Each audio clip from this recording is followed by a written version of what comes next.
Hey guys, welcome back to the studio. Ryan, BloodShot Airbrushing.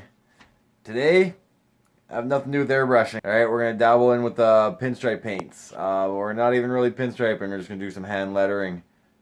Here's my reference.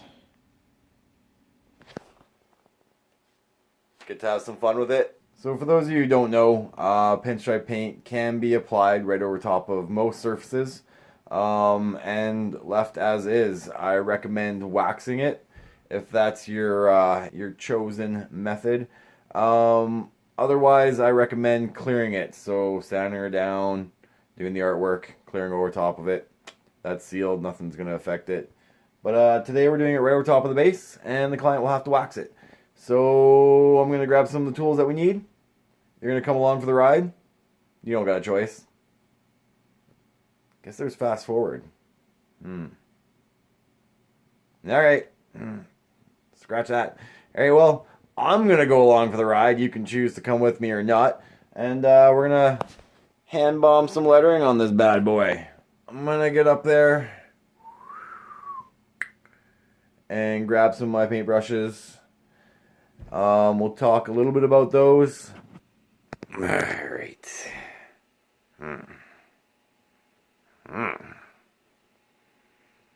Paintbrushes. Need my paintbrushes.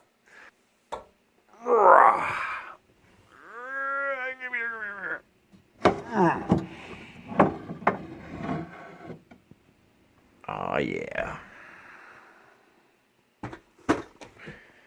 Tools. Let's grab out some tools first.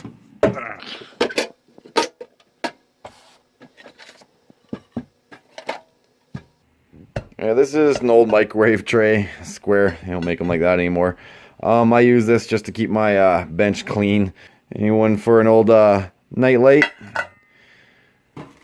That's where I put my cleaning solution for my pinstripe paints. You can use automotive thinner. You can also use turpentine. I choose to use mineral spirits. MS mineral spirits. It's just a little less pungent for the nostrils. Alright, what else do we got in this trunk here that we need? Pencil. Alright, water soluble pencil. This is nice because you can draw on your surface and then it just cleans right off with regular soapy water. What else do we got in here?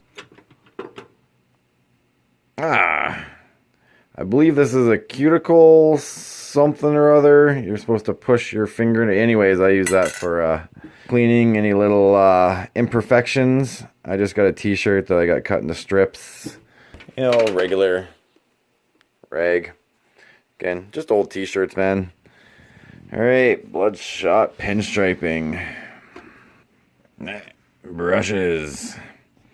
Alright guys, so these are pinstriping brushes. Very unique. Each one of them is obviously made for a different purpose.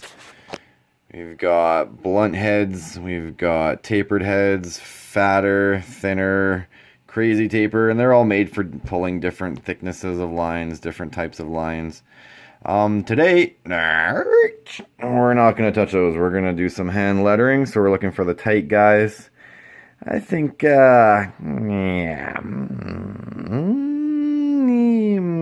number 2 should do today. And now we got a color match. Will be the next thing. So one thing I do like to do is keep some of these flyers, especially the ones that are super thick paper and they've got a nice coating on them. These are great when playing with the more industrial paints. And you just throw it away when you're done. Alright guys, here is the color. So I'm going to see what I have up on the shelf that's close, and then we start the mixing game.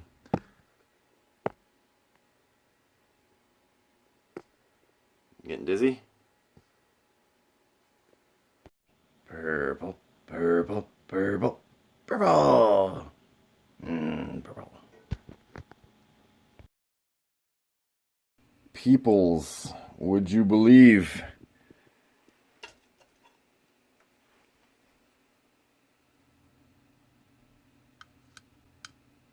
Like, seriously.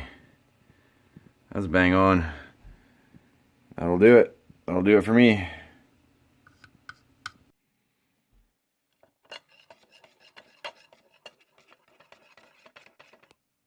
Aww.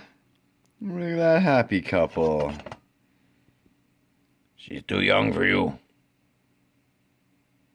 Yeah, yeah, yeah. Who am I to judge? I'm sure they're happy. Has nothing to do with money.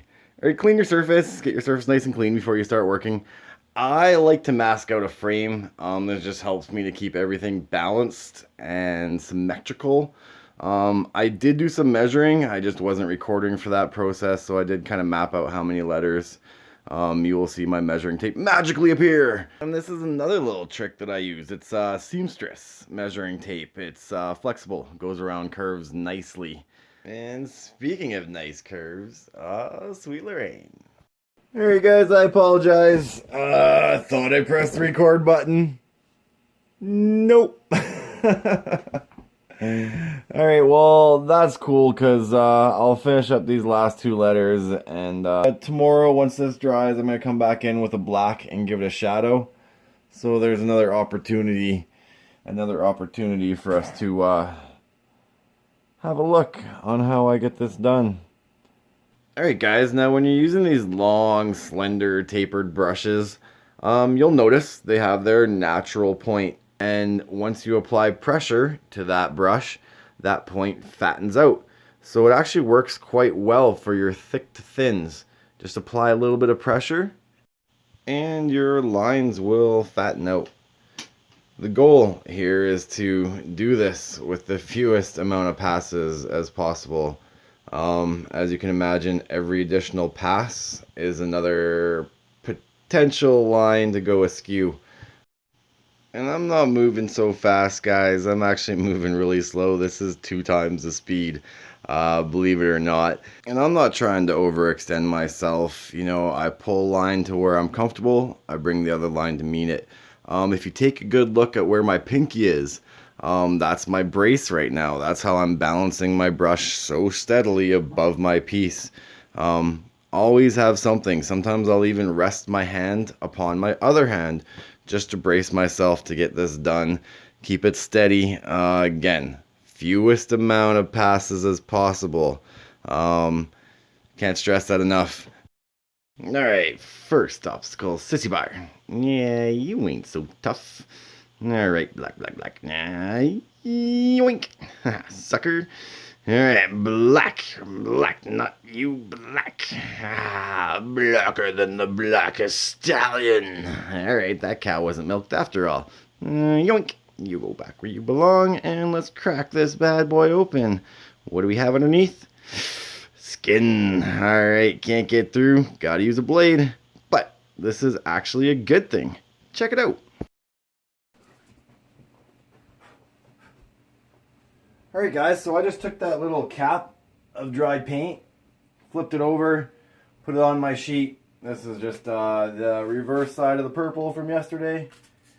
Reuse, recycle, repurpose. Alright guys, we're actually going to match the taillights on this project. They are matte black, matte being dull, no gloss, flat black, gloss, no gloss. Unfortunately, my one-shot paints, they only come in a gloss. So we're going to need a little something extra. We're going to have to add a little something to this.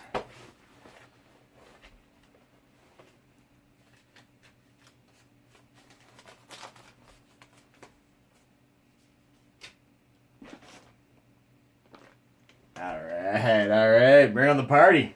This is exactly what you think it is. Flattening powder. Alright, you add this to your one-shot paint and it gives it a matte effect. Now, a little bit goes a long way, and I honestly hate using this stuff. So messy. Gets everywhere. I've got it in 3 bags and still it can't be contained. 2! Alright, so yeah, it's a powder, in case you haven't guessed. And, just a pinch will do. That was hardly a pinch. My grandmother would be upset. I think she taught me something, was how to pinch. Come on now. Alright. Razor blade. Bring a razor blade to the party. Alright, so I'm just going to take a little scoop of this stuff. You know, enough to kill an average horse. And that should be enough.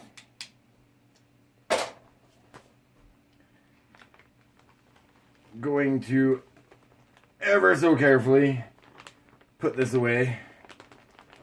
Don't want to waste the supply, man. Alright. Yeah, I feel like it was one hell of a party. Woo!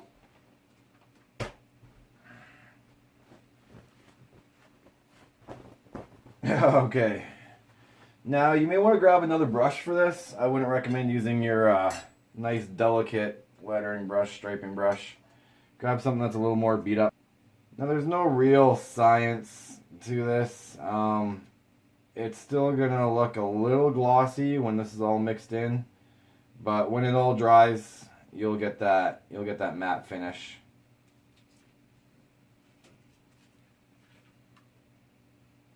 And all that leftover stuff, you can just kind of Okay, guys, it does actually have a tendency to thicken up your paint. So just add some of your mineral spirits, whatever you're using, turpentine, thinner. You still want it thick that it's not going to drip off your brush, but where it flows nicely off of it. Alright. Clean off this guy. He can go away. And we're on the black.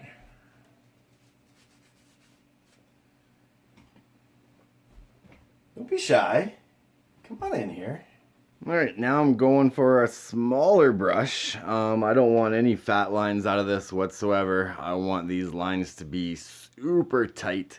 Super tight, just to give it that little bit of a floating drop shadow effect. And when you're doing drop shadows, guys, it's best just to keep it I can't say the C word. Pubic might be too descriptive. Let's go with thick human hair's distance away from your previous color, and that just gives you that little bit of a base color to fight through, which allows your lettering color to give it the illusion that it's floating above the surface of your base color. So leaving that thick human's hair of distance will benefit you in your project and help to give you the desired effect. Alright guys, I think you're getting the gist of it, and this is quite a time-consuming, tedious process, so I'm going to crank up the speed a little bit here, and we're going to check it out on fast forward. Make it look like I actually know what I'm doing. Oh man, he's a master with the speed and grace of an Olympic figure skater. Yeah, not quite. Not quite. Alright guys, again, don't apply too much pressure. Keep yourself in a safe zone. Some of these areas are super tight. And again, same rule as before. You want to do this in as few amount of passes as possible. And right there, a little hiccup on the bottom of the R, but I still got paint on the brush, so I'm just going to finish up the last couple lines. I'm going to go grab my little cubicle, whatever you call it, strip of t-shirt, any kind of fabric. I just fold it right over top and pinch it down with my finger so it's nice and tight. And gently, ever so gently, just rub off the little bit of paint that you want removed. And if you need to, go back in with your brush, tidy it up. And yeah, guys, I don't know if there's much more I can say on the topic here. But if you have any questions, if there's anything that you want to throw it down in the comments. If you like it, hit that button. If you want to see more, ring that bell. Let me know, guys. I love the feedback. I hope you learned something, guys. I know this wasn't the most exciting tutorial, but I'm here to teach. I hope you learned. Alright, guys. Another finished piece. Sweet Lorraine. Alright, that's it for this one. Stay tuned for more. As always, like, follow, subscribe. Thanks for coming along for the ride. Cheers! And if you like these videos, share and tell the world, guys. The BloodShot army is looking to free the minds. You too can be an airbrush wielding warrior.